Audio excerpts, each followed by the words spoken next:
Olá pessoal, tudo bem? Estou de volta aqui no nosso canal, hoje para conversar um pouco sobre o nosso país. A gente refletir um pouquinho sobre o último noticiário, como é que está a nossa situação econômica, política, porque a gente está vivendo no meio de uma pandemia, né? De uma pandemia que tem tido reflexos assim, desastrosos, né?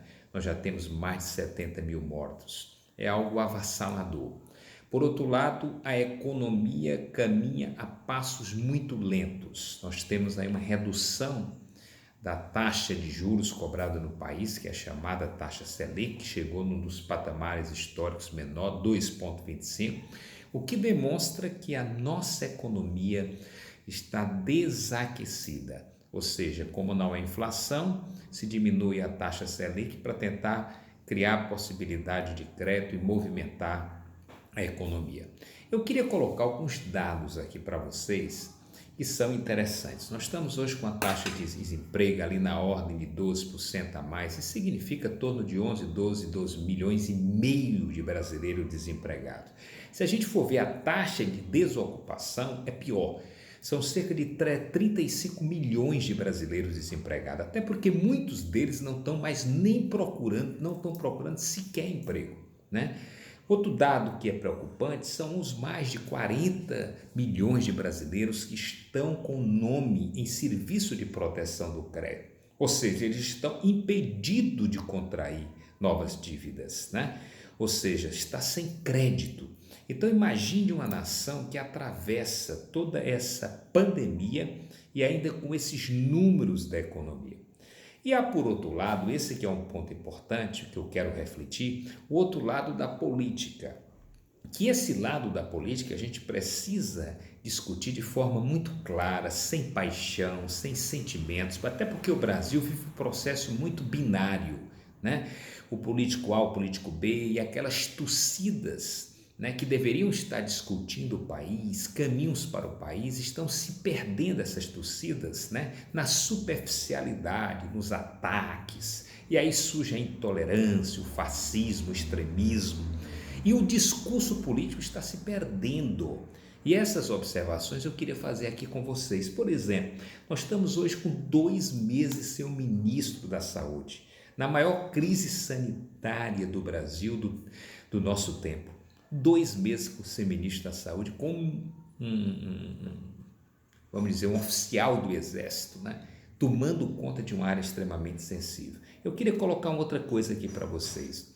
A nossa política ambiental hoje é extremamente desastrosa. Nós estamos todo dia mandando um recado para o mundo que não invista aqui no Brasil. Porque as empresas que têm compliance, que têm a ideia de sustentabilidade, não gostam de investir no país onde se desrespeita regras básicas para a sobrevivência do planeta. E o governo dá sinais trocados. E para isso está aí a carta, né, desses grandes investidores querendo uma posição. Eu queria tocar outra questão. Além disto, há os conflitos entre poderes, né? O executivo querendo mandar mais do que o judiciário querendo mandar mais do que o executivo, quando na verdade Montesquieu já dizia que não há separação entre os poderes, mas separação de funções, e que nós vamos exatamente equilibrar a balança quando há esse respeito recíproco, né? Nem o judiciário pode protagonizar demais e nem o poder executivo achar que está acima do bem e do mal. Numa sociedade civilizada, esses poderes conversam e dialogam entre si.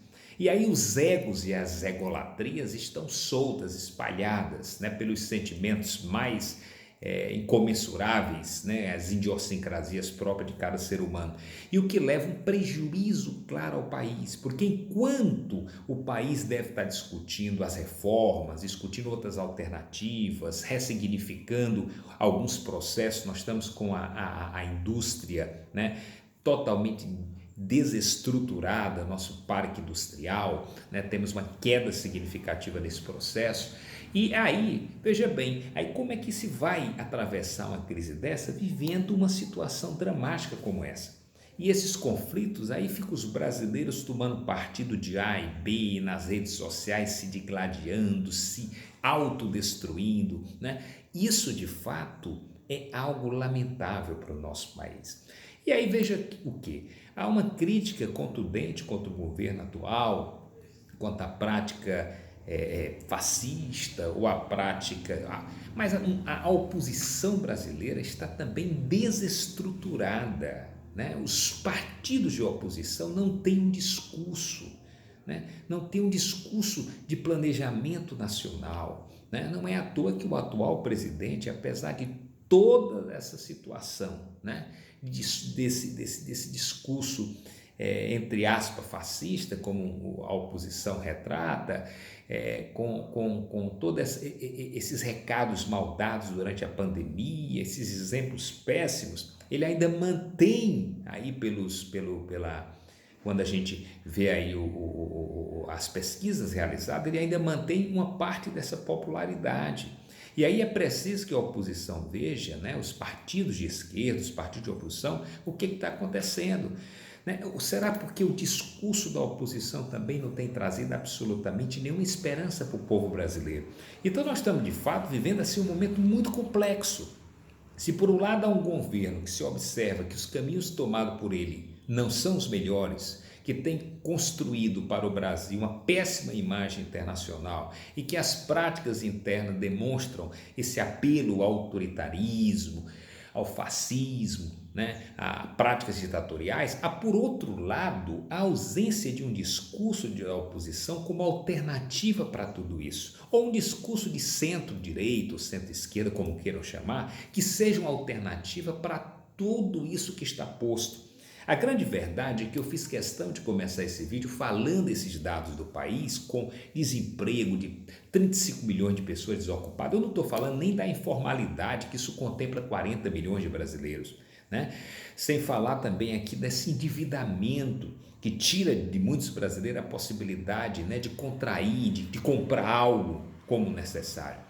E além do mais, de uma educação que hoje está aí, nós estamos sem ministro da educação, agora apareceu um novo ministro da educação, quer dizer, a realidade do Brasil é muito séria, muito complexa. Nesse pós-pandemia nós temos muitas coisas a fazer e nós estamos na superficialidade. Os políticos não saíram ainda do palanque, né? Então a gente tem que tentar fazer uma grande construção nacional, porque ao contrário desse debate ardoroso, essa discussão de ódio tão presente nas redes sociais, ao contrário de tudo isso, tem uma realidade que se põe de brasileiros que estão desempregados, de brasileiros que não têm sequer as condições mínimas de existência, que não têm saneamento, que estão aí morrendo vítimas da Covid e das inúmeras doenças do terceiro mundo, de um país que é pujante, rico, mas que continua na superficialidade de um discurso binário, né, onde as partes, ao contrário de construir uma relação de diálogo, né, apelam sempre, né, para a falta de um discurso prático, de um discurso conciliador. E o que a gente vê com tudo isso é que isso agrava sobremaneira uma realidade que já é dramática, que já é extremamente dramática e que tende, pelos números da economia, com a queda do PIB, a arrochar mais ainda, né? E até quando o brasileiro vai suportando mais desemprego, mais dificuldade econômica, se impondo a uma realidade que poderia ser transformada pela existência de um diálogo nacional? Os partidos políticos, esses sim, devem buscar um diálogo nacional. Abaixo esses sentimentos menores, esses sentimentos egolatras, né? Essa egolatria, porque lá fora tem milhões e milhões de brasileiros esperando atitudes responsáveis, atitudes conciliatórias, equilíbrio nas declarações, nas ações, né? É preciso que o homem público recobre sua dignidade, né? O país está perdendo a esperança, os jovens não querem mais sequer fazer parte da política, né? E não há outro caminho senão a política. Então, quando a gente manda um recado para os nossos filhos, né, que só há podridão na política, a gente perpetua os maus políticos no poder, porque as pessoas de boa intenção não irão querer fazer dela parte. Então, esse discurso do ódio, esse discurso que não é uma alternativa de diálogo, é um mal terrível e com certeza vai destruindo e corroendo o que é mais importante para a nossa nação, que é a alma, que é a esperança, que é o entusiasmo, de a gente resgatar um pouco dessa nossa consciência coletiva, né? E se construir o país que tanto sonhamos. Um abraço e até o próximo.